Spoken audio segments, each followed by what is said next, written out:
Picture this: a blue planet protected by a thin layer of atmosphere that keeps temperature, air, and water in perfect balance to maintain life. In the cold depths of space, this planet is a virtual paradise, the only one known of its kind, and it is our planet, Earth.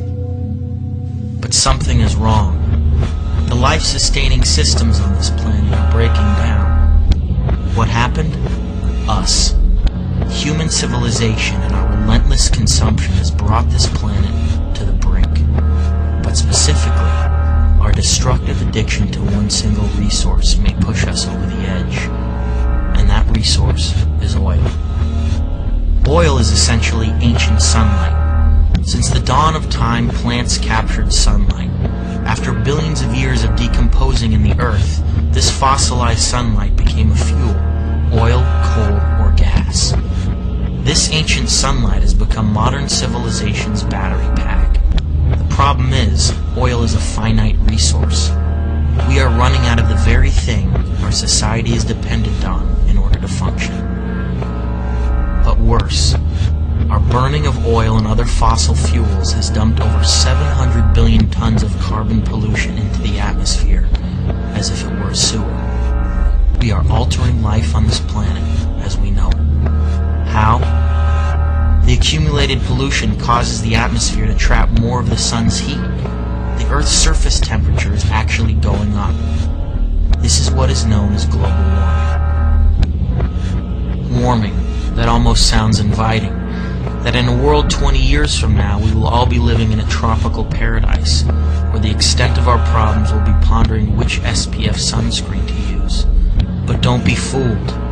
Thousands of climate scientists agree that global warming is not only the most threatening environmental problem, but one of the greatest challenges facing all of humanity. The 1990s alone have been the warmest decade of the entire millennium.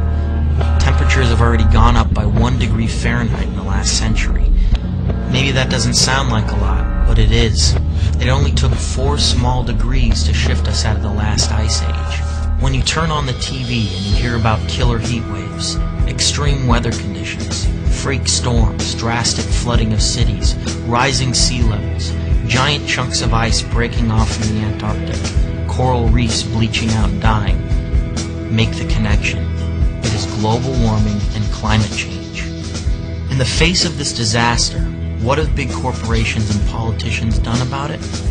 Unfortunately, not enough. The fact is they've gained too much money and power off our addiction to oil. This makes them dangerously resistant to change. But are we?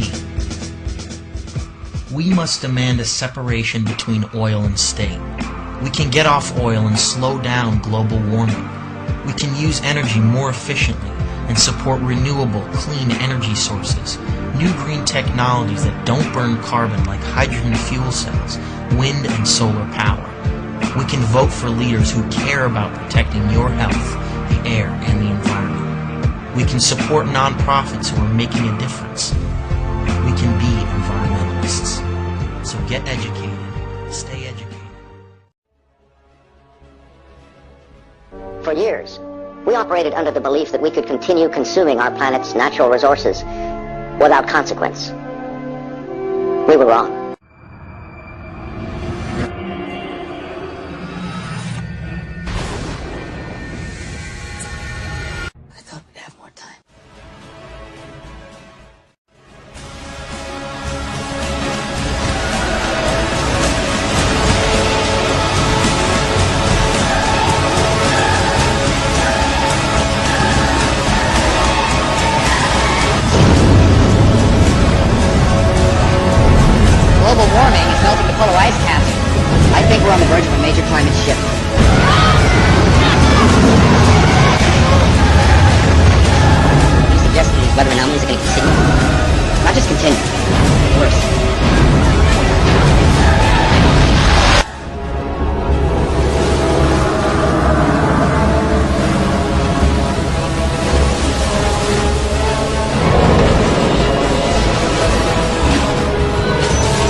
the fuel in their minds first.